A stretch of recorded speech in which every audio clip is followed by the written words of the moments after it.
Welcome to doctor Michael's music therapy channel. இன்றைய பதிவிலையும் social perception என்ற கான்செப்டில் சில செய்திகளை நம்ம தெரிஞ்சுக்கலாம்.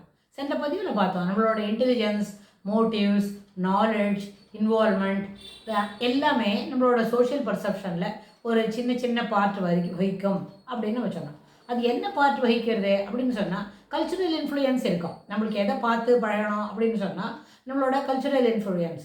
பட் எக்ஸாக்ட்லி வி ஆர் அவளோட டொமிசைல் எங்கே, நம்மளோட டுவெல்லிங் எந்த ஏரியாவில் இருக்குது அப்படின்னு சொன்னால் நம்ம பாரத நாட்டில் இருக்கிற பழக்க வழக்கங்களுக்கு தகுந்தா போல் மேற்கத்திய நாடுகளில் பழக்க வழக்கங்கள் இருக்கும்னு சொல்ல முடியாது. நம்மளோடது வந்து ஃபேமிலி ஓரியன்ட் அப்படின்னு சொன்னால் அங்கெல்லாம் இண்டிவிஜுவல் ஓரியன்ட் தான். ஒரு 20 வயசு ஆச்சுன்னா அந்த பையன் அப்பா சொல்கிறத கேட்காமையோ அம்மா சொல்கிறத கேட்காமையோ அவரோட சௌரியத்துக்கு இருக்கிறது வந்து ரொம்ப சாதாரணமான விஷயம் அங்கே. ஆனால் இங்கே அப்படி இருந்தால் வி வில் பி என்ன will get annoyed, will be disturbed. என்ன இந்த பையன் இப்படி சொன்னதை கேட்க மாட்டேங்கிறது, அது இஷ்டத்துக்கு போகுது, why he is behaving like this அப்படின்னு நம்ம நினைப்போம்.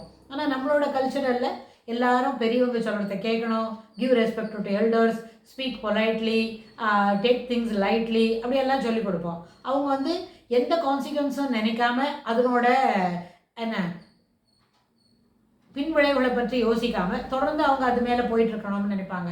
அப்படி போய் எதுவும் பிளாக் இருந்ததுன்னா திஸ் இஸ் சரியில்லை அப்படின்னு சொல்லிட்டு அவங்க வேறு வழிக்கு வருவாங்களா இருக்கும். சிலப்போ தொடர்ந்து அதே முயற்சியில் கூட வேறு வேறு ஆங்கிளில் செய்வாங்களா இருக்கும். ஆனால் இது வந்து கல்ச்சுரல் இன்ஃப்ளூயன்ஸில் நம்மளோட பழக்க வழக்கங்கள் டே டு டே ரொட்டீனில் சோஷியல் பர்செப்ஷனுக்கு கல்ச்சுரல் எப்படி இன்ஃப்ளூயன்ஸ் இருக்குது, நம்மளோட கல்ச்சர் எப்படி இன்ஃப்ளூயன்ஸ் பண்ணுறது நம்மளோட சோஷியல் பிஹேவியர் இல்லை, social learning, social interaction, social discipline, அது எல்லாமே நம்மளோட கல்ச்சர் எதுக்கு அப்படி எப்படி அது குறுக்க நிற்கிறது இல்லை எது அப்படி துணை புரியுது ரெண்டுமே பார்க்கலாம். அது என்ன செய்யணும், நம்மளுக்கு ஒரு சில விஷயங்கள்லாம் நம்மளோட தாய்நாட்டுக்கு சிலதெல்லாம் ஏற்புடையதாக இருக்கும் அப்படின்னு சொன்னால் சரி, நிறைய விஷயங்கள் நம்மளை அதில் வந்து சகிச்சிக்க முடியாது. ஒரு கேம்ஸ்ன்னு விளையாடுறோன்னு வைங்க, பெண் பசங்களும் சிலதெல்லாம் விளையாடக்கூடாது அப்படின்னு நம்மளுக்கு சொல்லி வைப்பாங்க. அதுக்கு 2-3 காரணம் இருக்கும். அதாவது வளர்ந்துட்டாங்க, அவங்க வந்து பூப்படைந்துட்டாங்கன்னு சொன்னால் சில வேலையெல்லாம் அவங்க செய்யும்போது அந்த பூப்படைகிற பிஹேவியர் இருக்கு இல்லையா, அந்த விஷயத்தில் அவங்களுக்கு தடை ஏற்படுமா இருக்கும். அப்படியானா அது அவங்களோட தாய்மைக்கு குறைபாடு ஏற்பட்டுடும் அப்படின்லாம் நம்ம நினைக்கிறோம். அது நியாயம்தான். அந்த சரி பண்ணணும்னு சொன்னால் அதுக்கப்புறம் பூப்படைந்த பிறகு சில டஃப் ஜாப் எல்லாம் செய்யக்கூடாது, அந்த பொண்ணை வந்து நளினமாக காப்பாற்றுக்கணும், நளினமாக தன்னை வச்சுக்கணும் அப்படின்னு அவங்களுக்கு சொல்லி கொடுப்பாங்க. இது வந்து நம்மளோட பண்பாட்டில் இருக்கிற ஒரு சிறப்பான விஷயம். ஆனால் இது அனுசரிக்கலை. இந்த மாதிரி இந்த பூப்படைந்த பெண்கள் தனிமையாக, அதாவது தன்னை வந்து பூ போல பார்த்துக்கணும் அப்படின்னு சொல்லி அனுசரிக்கலைன்னா அதுக்கு உண்டான கான்சிக்வன்சஸை நம்ம வந்து ஒரு 28, 29, 30 வயசு, 32 வயசில் அதை அனுபவிக்க வேண்டிதான் வரும். இதனோட கான்சிக்வன்ஸ் தான் அது. ஆனால் இப்போவே நம்ம பத்திரமா இருந்துட்டோம்னா அதெல்லாம் வராது. வேறு எந்த ஆஸ்பெக்ட்லையான அதில் ப்ராப்ளம் வரும். That is something different. It is not related to இந்த ரஃப்பான ஆஸ்பெக்டில் ரிலேட்டட் இல்லை அப்படின்னு. இதுக்கு வந்து என்ன, நம்மளோட பாரம்பரியம், நம்மளோட கலாச்சாரம் அதுக்கு முக்கியமான ஒரு பங்கு வகிக்கவும் இதில் ஒரு பெண்களை ட்ரீட் பண்ணுறதுக்கு. அதே மாதிரி பாயானாலும் அவனுக்கு அடோலசன்ஸில் இதெல்லாம் நடக்கணும், இப்படியெல்லாம் அவன் இருப்பான் அப்படின்னு சொன்னால் அது சரியாக நடக்கலைன்னு சொன்னால் அவங்க வந்து என்ன பண்ணுவாங்க, இதை வந்து ஏற்றுக்கொள்ள மாட்டாங்க. They will get disturbed. நம்ம மனசளவில் ரொம்ப ஒரு நெகட்டிவ் யோஜனை வந்துக்கிட்டே இருக்கும். ஸோ இதெல்லாமே நம்மளோட கலாச்சாரத்தில் சேர்ந்தது தான்.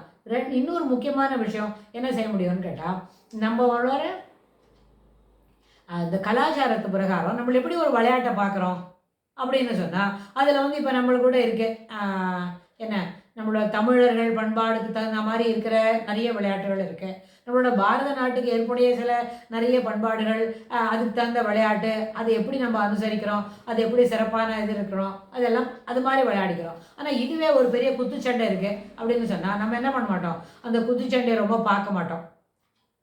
ரொம்ப ஒரு மனசளவில் ஒரு மென்மையாக இருக்கிறவங்க குத்துச்சண்டையை பார்க்க மாட்டாங்க. என்ன ஒருத்தருக்கு ஒருத்தர் ப்ரூட்டாலிட்டி இஸ் தேர், எப்படி குத்துறான், இந்த வலியெல்லாம் எதுக்கு பார்த்துக்கணும் அப்படின்னு நம்ம நினைப்போம். நம்ம கலாச்சாரத்தில் அது குத்து சண்டையை ரொம்ப பார்க்க மாட்டோம். ரிசல்ட் ஒண்டி பார்த்து தெரிஞ்சுக்கிட்டு போடுவோம். Provided if you are interested in that type of என்ன அந்த குத்துச்சண்டையில் நம்மளுக்கு விருப்பம் இருந்தால் அது ரிசல்ட் பார்த்துப்போம், ரொம்ப அதை பார்க்க மாட்டோம். ஆனால் மேற்கத்திய நாடுகளில் என்ன பண்ணுவாங்க, அந்த குத்துச்சண்டையை பார்ப்பாங்க. அவங்க அந்த ப்ரூட்டாலிட்டி பெயின் அந்த பெர்ஸ்பெக்டிவில் பார்க்காம என்ன லாவகமாக ஒருத்தருக்கு ஒருத்தர் குத்திக்கிறான் பாரு அப்படின்னு சொல்லி பார்த்துப்பாங்க. அவங்க என்ன tactfully they are bouncing each other அப்படின்னு நினைப்பாங்க.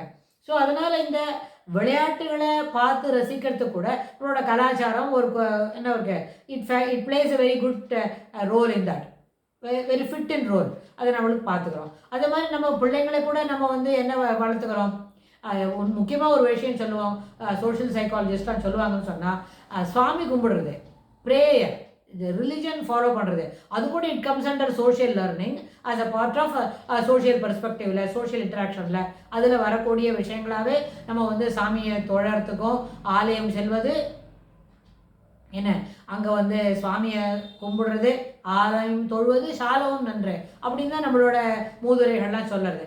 ஆனால் இந்த அடிப்படையில் பார்க்கும்பொழுது பாக்கி பேரெல்லாம் என்ன செய்ய மாட்டாங்க, வேறு கலாச்சாரத்தில் இருக்கும்பொழுது ஆலயம் தொழுவது சாலவும் நன்று இல்லை, போனால் போகலாம் போகாட்டி இல்லை, it is up to you, you should decide on your own அப்படி இருக்கும். ஸோ அதனால் ஆன்மீகத்துக்கு தொடர்புடைய செய்திகளை கற்றுக்கிறதா இருந்தாலும் சில விஷயங்களை நம்ம தொடர்ந்து நம்முடைய முழு அளவில் நம்ம ஒரு முயற்சி எடுத்து செய்கிறோம் அப்படின்னாலும் அவங்கவுங்களோட கலாச்சாரம், அவங்க எந்த இடத்துல இருக்கிறாங்க, அதாவது அந்த நாட்டோட பாரம்பரியம் கலாச்சாரம் அதெல்லாம் நம்மளுக்கு அது துணை வரும். அதுக்கு அனுகுணமாக தான் நம்மளோட பிஹேவியர் இருக்கும். அதனால் இப்போ முக்கியமாக ஒன்று சொல்லணும்னு சொன்னால், நம்ம பாரத நாட்டிலேயே ஆயிரக்கணக்கான வருஷங்களுக்கு மேலே நம்ம வந்து யாரோடையும் நம்ம சண்டை போடுறதே இல்லை, நம்மளாக போய் யாரோடையும் சண்டை போடுறதில்லை.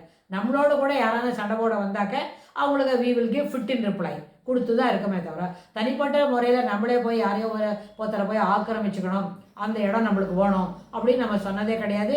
அது நம்மளோட சரித்திரம், நம்மளுடைய குரு பரம்பரை எல்லாமே அப்படி தான் சொல்கிறது.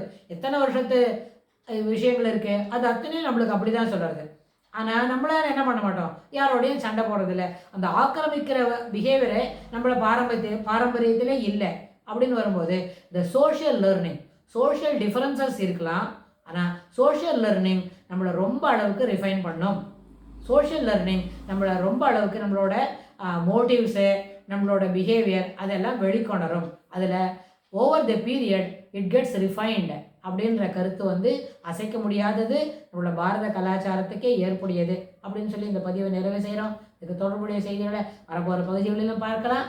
தேங்க்ஸ்.